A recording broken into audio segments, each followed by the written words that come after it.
ଏମିତି ପ୍ରତ୍ୟେକ ଦିନ ରାଶିଫଳ ଦେଖିବା ପାଇଁ ଆମର ଏହି ଚ୍ୟାନେଲଟିକୁ ସବସ୍କ୍ରାଇବ୍ କରିଦିଅନ୍ତୁ, ଯାହାଫଳରେ କି ଆପଣମାନେ ଜାଣିପାରିବେ ଆପଣମାନଙ୍କର ଗ୍ରହ ନକ୍ଷତ୍ରର ଚଳନ ବିଷୟରେ। ନମସ୍କାର ପ୍ରିୟ ଦର୍ଶକ ବନ୍ଧୁ, ଆଜି ଆମେ ଜାଣିବା ପବିତ୍ର ବିଶ୍ୱକର୍ମା ପୂଜାଠାରୁ କର୍କଟ ରାଶିର ବ୍ୟକ୍ତିମାନଙ୍କର ଜୀବନରେ କ'ଣ ସବୁ ବଡ଼ ପରିବର୍ତ୍ତନ ହେବାକୁ ଯାଉଅଛି ଏବଂ ଆପଣଙ୍କ ଜୀବନରେ କ'ଣ ମୋଡ଼ ନେବାକୁ ଯାଉଅଛି। ଦେଖନ୍ତୁ, ପ୍ରଥମତଃ ଆପଣଙ୍କର ପଞ୍ଚମ ଭାଗରେ ଦେବଗୁରୁ ବୃହସ୍ପତି ବିରାଜମାନ କରିଥିଲେ, କିନ୍ତୁ ତାହା ଏବେ ନବମ ଭାଗକୁ ଗୋଚର କରି ବୁଧ ଘରେ ବିରାଜମାନ କରିବେ, ଯାହାଫଳରେ ଆପଣଙ୍କୁ ଅନେକ ଖୁସି ଖବର ମିଳିବ। ଯେମିତିକି ଆପଣଙ୍କର କୌଣସି ଚାକିରି କ୍ଷେତ୍ରରେ ପ୍ରମୋସନ୍ ହୋଇପାରେ, ଆପଣଙ୍କର ପାରିବାରିକ କଳହ ମଧ୍ୟ ସମ୍ପୂର୍ଣ୍ଣ ଭାବରେ ବନ୍ଦ ହୋଇଯାଇପାରେ।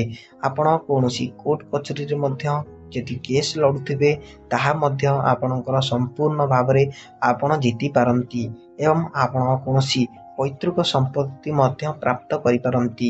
ତେଣୁକରି ଏହି ପବିତ୍ର ବିଶ୍ୱକର୍ମା ପୂଜାଠାରୁ ଆପଣଙ୍କ ଜୀବନରେ ବହୁତ ବଡ଼ ଚଳନ ହେବ। ପୁଣି ସେପଟେ ଆପଣଙ୍କର ସପ୍ତମ ଭାଗରେ ବିରାଜମାନ କରିଥିବା ଶନି ଏବଂ ରାହୁ ଏକତ୍ର ହୋଇ ବିରାଜମାନ କରିଥିଲେ, ଯାହା ଆପଣଙ୍କର ଏକାଦଶ ଭାଗକୁ ଶୁକ୍ରଙ୍କ ଘରକୁ ବିରାଜମାନ କରିବେ, ଯାହାଫଳରେ କି ଆପଣଙ୍କ ଜୀବନରେ ଆହୁରି ମଧ୍ୟ ଖୁସି ଖବର ଆସିବ। ସାଧାରଣତଃ ଷ୍ଟୁଡେଣ୍ଟମାନଙ୍କ ପାଇଁ ଯଦି ଆପଣ ଏକ ଛାତ୍ର ହୋଇଥାନ୍ତି, ତେବେ ଆପଣଙ୍କର ଜ୍ଞାନ ବଢ଼ିବ ଏବଂ ଜେନେରାଲ ନଲେଜରେ ଆପଣ ଏକ ଉପାଧି ଲାଭ କରିପାରିବେ। ଆପଣଙ୍କର ପରୀକ୍ଷା କ୍ଷେତ୍ରରେ ମଧ୍ୟ ଉନ୍ନତି ଘଟିବ।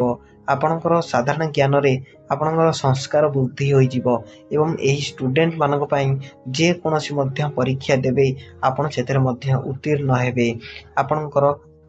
ଆପଣଙ୍କର ନବମ ଭାଗରେ ଯେଉଁ ରବି ବିରାଜମାନ କରିଥିଲେ, ତାହା ଆପଣଙ୍କର ପଞ୍ଚମ ଭାଗକୁ ଆସିଯାଇଛନ୍ତି ଏବଂ ରବି ଆପଣଙ୍କର ପଞ୍ଚମ ଭାଗକୁ ଆସିଥିବାରୁ ଆପଣଙ୍କ ଜୀବନରେ ସ୍ୱାସ୍ଥ୍ୟଜନିତ ସମସ୍ୟା ଯାହା ଦେଖାଯାଉଥିଲା, ଯେମିତିକି ଚର୍ମ ରୋଗ, ଯାଦୁ କାଛୁ ଅଥବା ପେଟ ରୋଗ, ଆପଣଙ୍କର ଥଣ୍ଡା ରହୁଥିଲା, ଶ୍ୱାସ ରହୁଥିଲା, ତାହା ମଧ୍ୟ ଏବେ ଦୂରେଇ ଯିବ।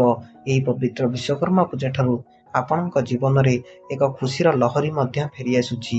ଯଦି ଆପଣ କର୍କଟ ରାଶିର ବ୍ୟକ୍ତି ବିଶେଷ ହୋଇଥାନ୍ତି ଏବଂ ଏହି ଭିଡ଼ିଓଟିକୁ ଶେଷ ପର୍ଯ୍ୟନ୍ତ ଦେଖିଥାନ୍ତି, ତେବେ ଏହି ଭିଡ଼ିଓଟିକୁ ଲାଇକ୍ ଏବଂ ସବସ୍କ୍ରାଇବ୍ କରିବାକୁ ଭୁଲିବେ ନାହିଁ ଏବଂ କମେଣ୍ଟରେ ଜୟ ଜଗନ୍ନାଥ ନିଶ୍ଚୟ ଲେଖିବେ ଏବଂ ଏହି ଭିଡ଼ିଓଟିକୁ ପ୍ରବଳ ମାତ୍ରାରେ ସେୟାର କରିବେ। ରହୁଛୁ, ଧନ୍ୟବାଦ।